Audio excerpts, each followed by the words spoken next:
మిత్రులందరికీ నమస్కారాలు.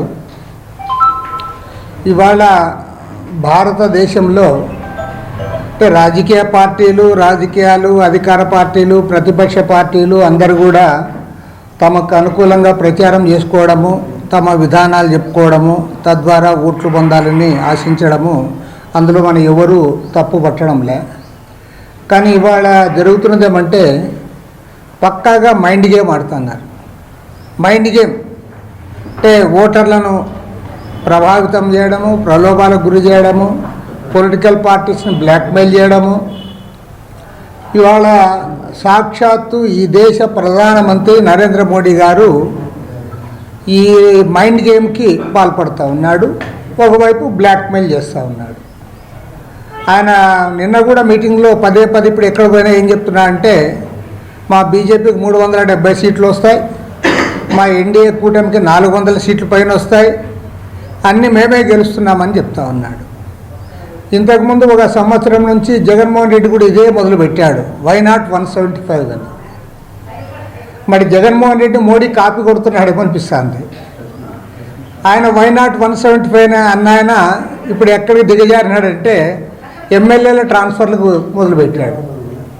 175 సీట్లు గెలిచేవాడివి నువ్వు ఇప్పుడు ఎమ్మెల్యేలను ట్రాన్స్ఫర్లు చేస్తూ ఉన్నావు, ఎంపీలను ట్రాన్స్ఫర్లు చేస్తూ ఉన్నావు, అభ్యర్థులు మారుస్తూ ఉన్నావు, ఎవరెవరో తీసుకొని వచ్చి డబ్బులు ఉన్న వాళ్ళందరూ కూడా మళ్ళీ పెట్టుకోవడానికి ప్రయత్నం చేస్తూ ఉన్నావు.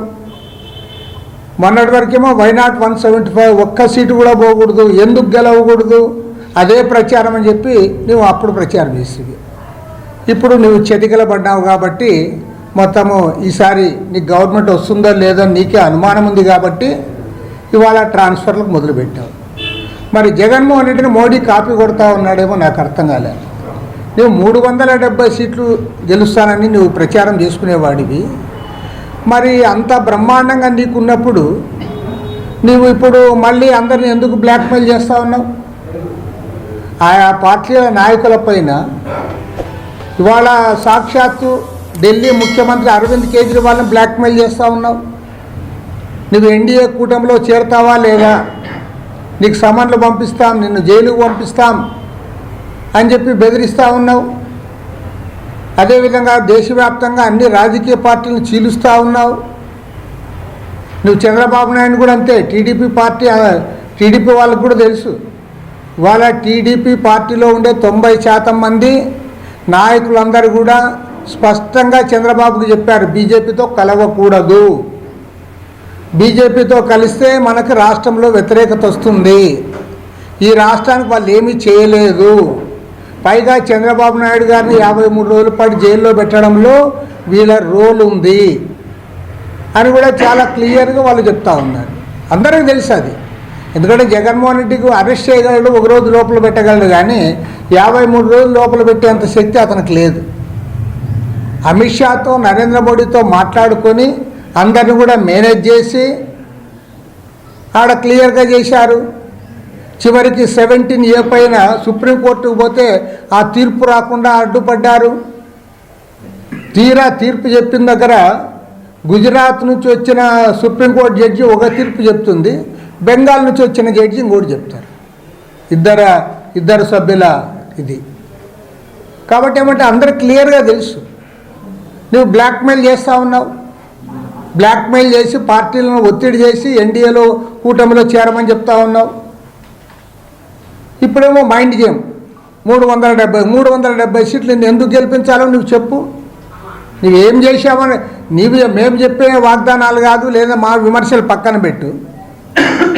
నువ్వు క్లియర్గా చెప్పావు, రైతులకు, నిరుద్యోగులకు, ధరల గురించి, బ్లాక్ మనీ గురించి, అన్ని విషయాలపై నువ్వు చాలా స్పష్టంగా మాట్లాడావు. నీవు చెప్పిన దాంట్లో ఒక్కటైనా అమలు చేశావా అని అడుగుతా ఉన్నా. మన ఆంధ్ర రాష్ట్రం ఉంది పక్కన పెట్టు. ఆంధ్ర రాష్ట్రం ప్రత్యేక హోదా, విభజన హామీలు, Visakha railway zone, Kadapa steel factory, అవన్నీ నువ్వేమీ చేయలే. అసలు దేశానికి నువ్వేం చేశావో చెప్పు. నువ్వేమీ చేయలేదని అందరికీ తెలుసు. ధరలు తగ్గించలేకపోయినావు. సంవత్సరానికి 2 కోట్ల మందికి ఉద్యోగాలు అన్నావు, ఉద్యోగాలు ఇవ్వలే. 10 ఏళ్లలో నీవు 20 కోట్ల మందికి ఉద్యోగాలు ఇవ్వాలి. ఇవాళ నిరుద్యోగ సమస్య తాండవిస్తూ ఉంది.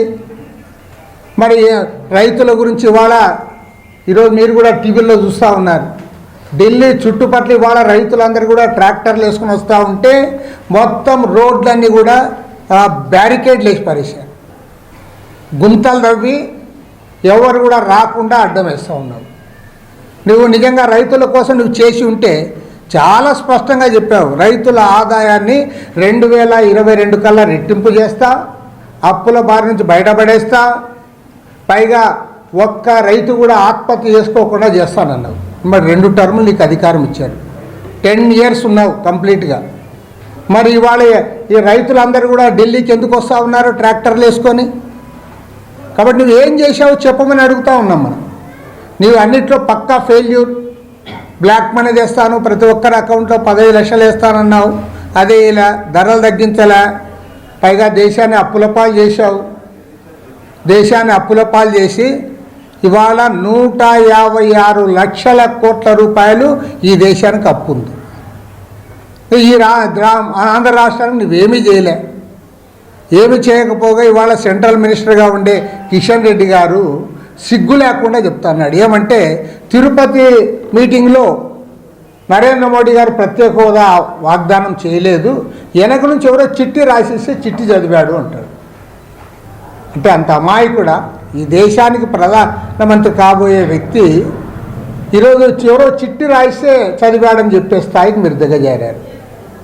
కాబట్టి ఏమంటే మీరు ఏ రకంగా ఇవాళ మైండ్ గేమ్ ద్వారా, బ్లాక్మెయిలింగ్ ద్వారా సిబిఐని, ఎన్ఫోర్స్మెంట్ డైరెక్టరేట్ని, ఇన్కమ్ ట్యాక్స్ రైట్స్ చేసి అందరినీ బెదిరించి జ్యుడిషియరీని కూడా గుప్పెట్లో పెట్టుకొని బ్లాక్మెయిల్ చేసి ఇవాళ అధికారంలోకి రావాలని మళ్ళీ చూస్తున్నారు. కాబట్టి ఏమంటే ఇవాళ ప్రజలకు ఒకటే కోరుతా ఉన్నాం, మీ బేసిక్ సమస్యలు, ప్రజా సమస్యలు ఏవైనా పరిష్కారం జరిగాయా? ఒక్క సమస్య పోనీ ఎవరైనా బాగుపడ్డారా?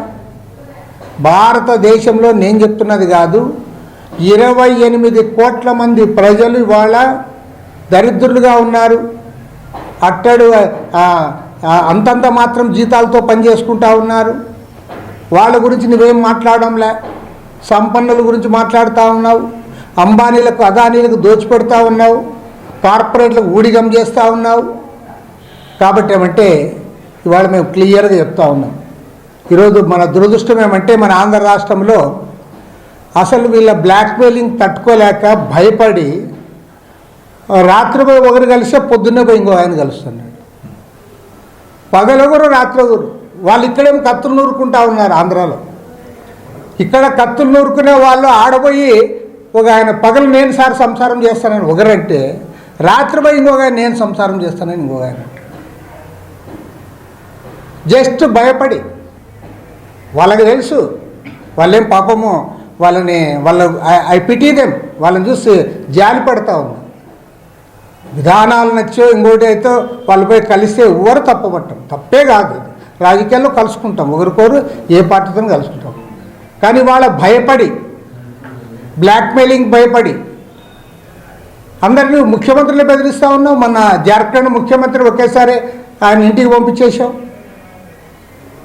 మరి జార్ఖండ్ ముఖ్యమంత్రితో పోలిస్తే ఇక్కడ జగన్మోహన్ రెడ్డి ఆయన 1000 కోట్ల రూపాయల కుంభకోణాల్లో ఉన్నాడు. 10 ఏళ్ల నుంచి బెయిల్ మీద బయటే ఉన్నాడు. నేను ఒక సింపుల్ ఎగ్జాంపుల్ చెప్తా. ఢిల్లీ లిక్కర్ స్కామ్లో 100 కోట్ల రూపాయల కుంభకోణం జరిగింది అన్నావు. మనీష్ సిసోడియాను సంవత్సర కాలంగా జైల్లో పెట్టావు, ఢిల్లీ ఉప ముఖ్యమంత్రిని. మరి ఇక్కడ 1000 కోట్ల రూపాయల కుంభకోణం జరిగిందని నేను చెప్పడం కాదు, లేదా ఇంకొక ప్రతిపక్ష పార్టీ చెప్పడం కాదు, సాక్షాత్తు భారతీయ జనతా పార్టీ రాష్ట్ర అధ్యక్షురాలు, సెంట్రల్ మినిస్టర్గా పనిచేసిన వ్యక్తి, ఆమె వ్రాతపూర్వకంగా హోమ్ మినిస్టర్ అమిత్ షాకు పోయి ఇచ్చింది కంప్లైంట్. మరి ఎందుకు యాక్షన్ తీసుకోవడంలే? 100 కోట్ల రూపాయల కుంభకోణానికి 1 సంవత్సరం జైల్లో పెడితే జగన్మోహన్ రెడ్డి 1000 సంవత్సరాలు జైల్లో పెట్టాలి లిక్కర్ స్కామ్లో. కానీ జగన్మోహన్ రెడ్డి జీ హుజూర్ అంటా ఉన్నాడు కాబట్టి, మీ కాళ్ళ దగ్గర కూర్చుంటా ఉన్నాడు కాబట్టి అతని జోలికి మీరు పోవడంలే. జార్ఖండ్ ముఖ్యమంత్రి రాజీనామా చేసే వరకు వదిలిపెట్టకపోతే మీరు. కాబట్టి ఏమంటే ఒక పక్క బ్లాక్మెయిలింగ్ రాజకీయాలు నడుస్తుంది. దీన్ని ఎదుర్కోవాలి. ఓకే, మా గొంతు చిన్నదా పెద్దదా అనేది కాదు ముఖ్యం. ప్రజాస్వామ్యం బతికి బట్టగట్టాలి, రాజ్యాంగాన్ని నిలబెట్టుకోవాలని ప్రతి ఒక్కరు కూడా కలిసి రావాలని కోరుతా ఉన్నాం. రేపు 20వ తేదీ నాడు విజయవాడ నగరంలో సిపిఐ సిపిఎం రెండు ఉభయ కమ్యూనిస్ట్ పార్టీల ఆధ్వర్యంలో ఒక జాయింట్ కన్వెన్షన్ కూడా ఏర్పాటు చేశాం. ఈ సదస్సుకి రాష్ట్రంలో ఉన్నటువంటి ప్రగతిశీల శక్తులు, లౌకిక పార్టీలు వీళ్ళందరినీ కూడా ఆహ్వానిస్తూ ఉన్నాం. మేమందరం కూడా ఒక కార్యాచరణ కూడా ప్రకటిస్తాం. పెద్ద ఎత్తున ప్రజా ఉద్యమంలో ముందుకు పోతాం. ఏది ఏమైనా సరే ఇవాళ భారతదేశంలో జరుగుతున్న ఈ అభివృద్ధి నిరోధక మతోన్మాద భయంకరంగా బ్లాక్మెయిల్ చేస్తున్నటువంటి ఈ ప్రభుత్వానికి వ్యతిరేకంగా పోరాటాన్ని కొనసాగిస్తాం. జెండా దించేది లేదు, జెండాను ముందు తీసుకొని పోతాం. కాబట్టి ఏమంటే వాళ్ళందరూ కూడా ఆలోచించమని కోరుతాను. రాష్ట్రంలో ఉన్న జగన్మోహన్ రెడ్డి గారికి కూడా ఉంటే చెప్తా ఉన్నాను, నేను మిగతా విషయాలు చెప్పను. కానీ ఇవాళ రాష్ట్ర వ్యాప్తంగా దాదాపు 10 లక్షల మంది నిరుద్యోగ యువకులు ఎదురు చూస్తూ ఉన్నారు. నువ్వు 4 ఏళ్ళు మోసం చేశావు, 4.5 ఏళ్ళు చాలా క్లియర్గా చెప్పావు. నువ్వు ప్రతి సంవత్సరము జనవరి 1వ తేదీ నాడు జాబ్ క్యాలెండర్ ఇస్తానన్నావు. ఎవ్రీ ఇయర్ నువ్వు జాబ్ క్యాలెండర్ ఇవ్వకపోతివి.